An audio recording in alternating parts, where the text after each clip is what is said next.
In this lesson, we'll learn how to add new pages to our blog. So we've learned how to add additional content to our blog in the form of posts, which are similar to articles, but what if we wanted to add something more timeless for non-article content?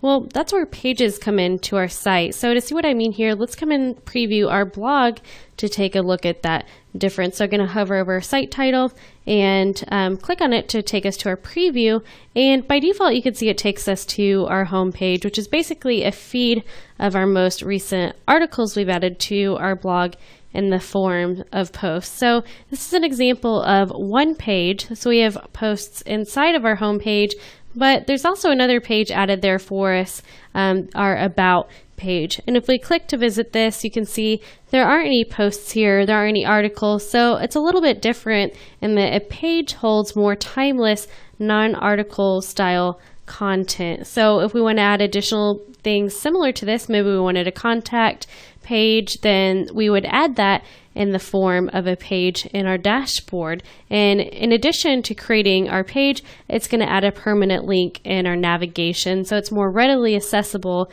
throughout our site.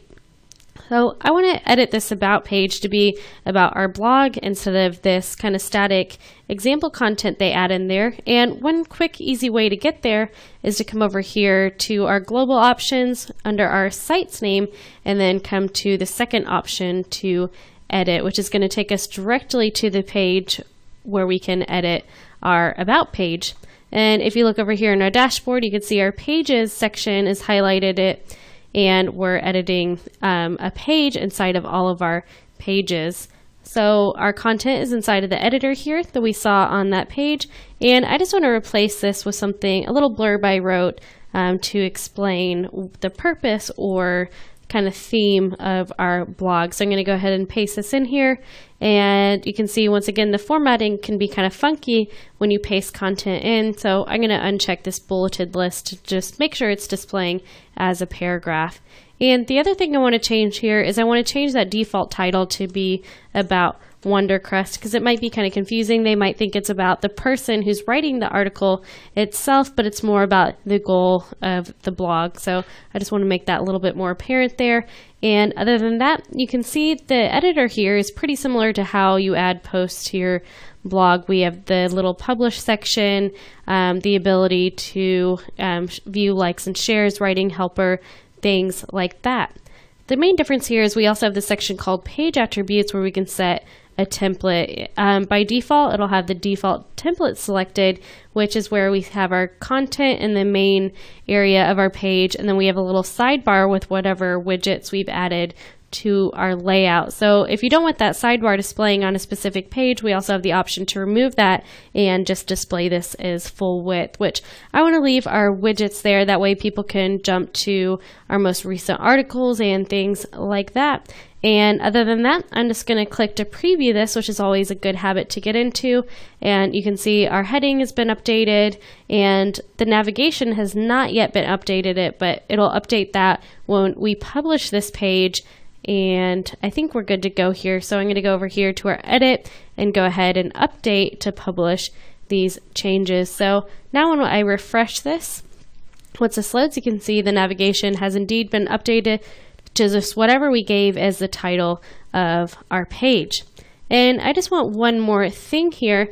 I'm going to come up here and go back to our dashboard just to show you how we get here in a different way and come and view all of our pages in this pages section.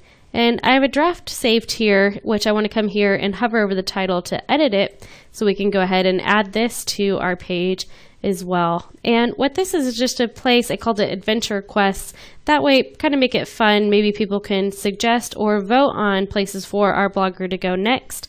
And I have a little line here explaining what you can do here, and then I just want to add a poll here below so people can actually vote. So we have our different kinds of content we can add up here: images, contact form, location, and I want the second option to add a poll, which I've created this ahead of time. You can come in here and play with this, but this is kind of outside the scope of the course, and I want to hover this title and just click to embed this in our post. So if you see something like this, it's called a short code, and it's added when you add these different kinds of content, so it'll create that for you automatically, and you don't have to actually go there and edit the code. So if I added a contact form, you'd see something very similar there. So I just want to get in our good habit and go ahead and preview this page to see that everything looks just how we want it, and I think that looks really good. We have our title here, and we have our poll showing up. So I'm going to go ahead and switch over and publish our page. So if we go back to our site, we can expect to see a link to this page added in our navigation. So if I come over here and refresh this, I can see that indeed we have a permanent link.